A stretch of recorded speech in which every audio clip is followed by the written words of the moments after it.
We've been through hundreds of houses with buyers now. And here's what happens. When a buyer goes into a house that is staged, they linger. They look around. They start to talk about, oh, we'd put our couch there. I'd hang my TV on that wall. Here's what happens when we go with buyers in a house that isn't staged.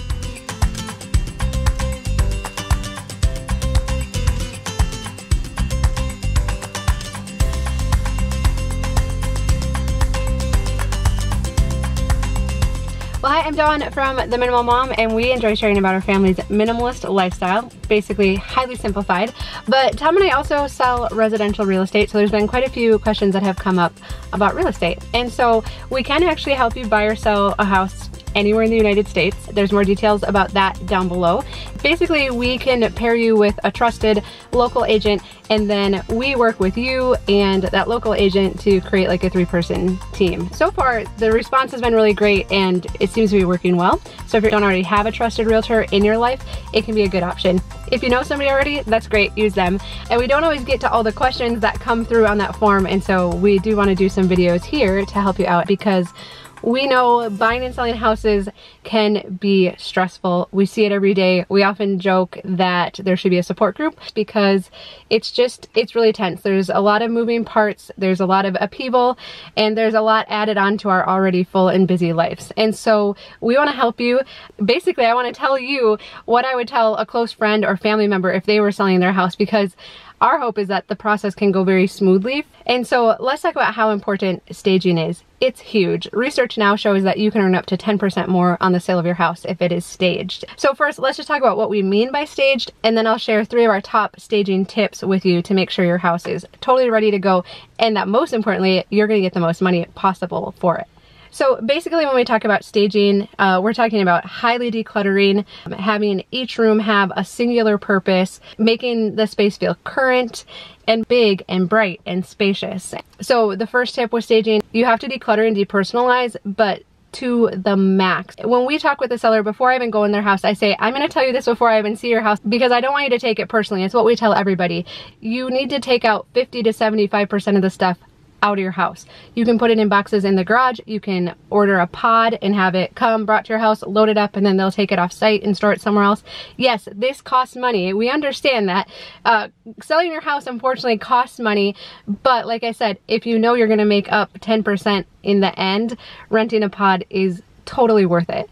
You want to have all of the surfaces clean, all of your counters cleared off. You want the fridge cleared off. Here's why this is so important, is because we've been through hundreds of houses with buyers now.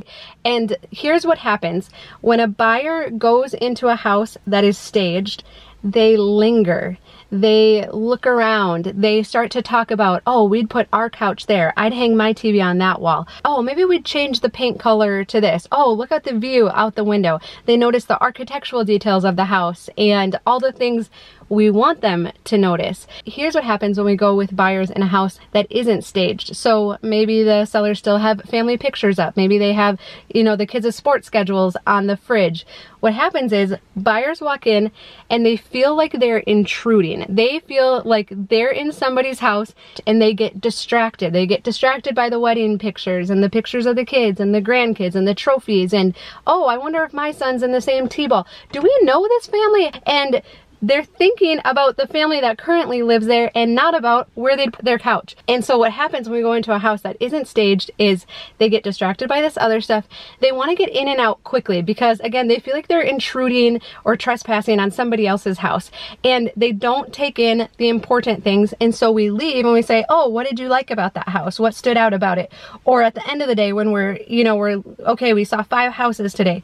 Which one stood out? This house, it could have had beautiful granite countertops and hardwood floors and a main floor master, everything they were looking for, but it didn't register with them because they were thinking about if their kid was on the same t-ball team or not. Or, oh, I wonder if it's gonna be too hard for them to move. It looked like they had a lot of stuff. You know, we'd really like to get in 4 weeks. Maybe that'd be too hard for them. Maybe we should go to this house where we felt no personal connection to the current sellers. We're not worried about putting them out. They look like they've already pretty much moved out and they could accommodate our quick close, or I already know where I'm going to put my couch. This house felt moving ready to us. This house didn't register with us. And so that is why staging is so important. We want people to come into your house. We want them to linger. We want them to imagine where they're going to put their dresser. So tip number 2 is to make sure all of your closets and your cupboards are no more than half full. So yes, buyers are going to look in everything. They are going to open the washing machine. They're going to look in every cupboard, every closet, every cabinet. They want to know, is all my stuff going to fit in here? Does this have a good amount of storage? What is everybody worried about? Storage. So by emptying out your cupboards and your closets to half full, it feels very spacious. It feels like there's more than enough room to accommodate all of their stuff. It doesn't matter if the reason you're moving is because there's not enough storage, right? That doesn't matter. What matters is that when they open the cupboards and the drawers and the closets, they feel that it's spacious. And if they're overflowing, they say, this house has a storage problem. It doesn't matter that you just have too much stuff in it. So again, is this a lot of work? Yes, it is a lot of work, but you're gonna do it at one point, right?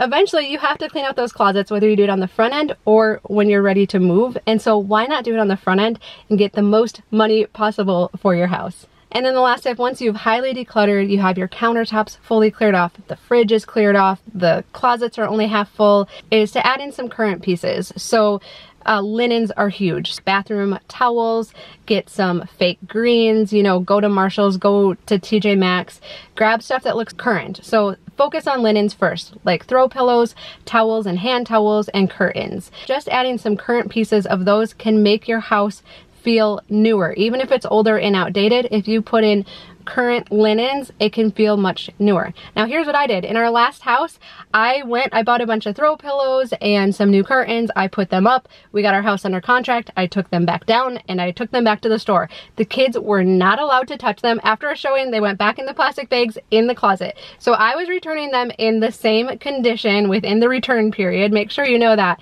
But if you need to, you know, buy stuff and return it, borrow it from a friend, it's so important and it's worth the hassle of doing it. Okay, lastly, the question often comes up, so should my realtor provide this service?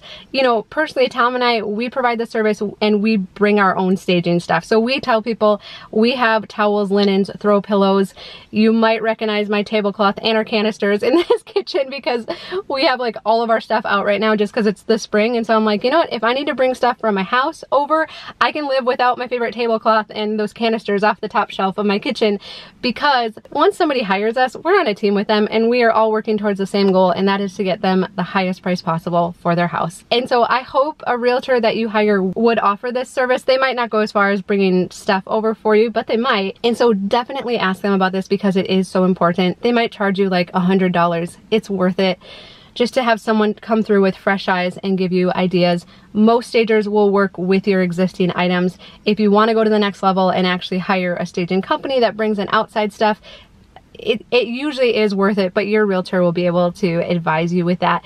If you don't feel like your realtor is giving you suggestions really freely, remember that we work on commission and we don't like to offend people. And so not every realtor feels comfortable really voicing their opinion and telling you, yeah, you need to get that extra furniture out here. You need to get this stuff out of here. So ask them, say, we know staging is important. We're willing to do whatever it takes to get top dollar for our house. So we've taken it as far as we think is good. Will you please tell us what else we could do? Give them permission, ask them for input, and then you might get more helpful information out of them. I'd love to know what other real estate related questions you have. Please leave those down below and we'll try to tackle those in an upcoming video. Coming up on Thursday, we're going to continue talking about decluttering. We've been talking a lot about decluttering lately. Talk about pictures. I'll share with you my approach. I think is a little bit different than some others, and how I tackle it so that I don't get overwhelmed by them, because well, let's face it, we all have a lot of pictures like on our phone now that we have to deal with. So I will definitely share that with you. We'd love it if you'd subscribe if you want to learn more about simple living and just be inspired to a more simple lifestyle. And then you might want to subscribe and hang around with us a little bit more. It's what we really enjoy sharing about. A thumbs up is the best compliment that you can give us, and I will look forward to visiting with you again really soon.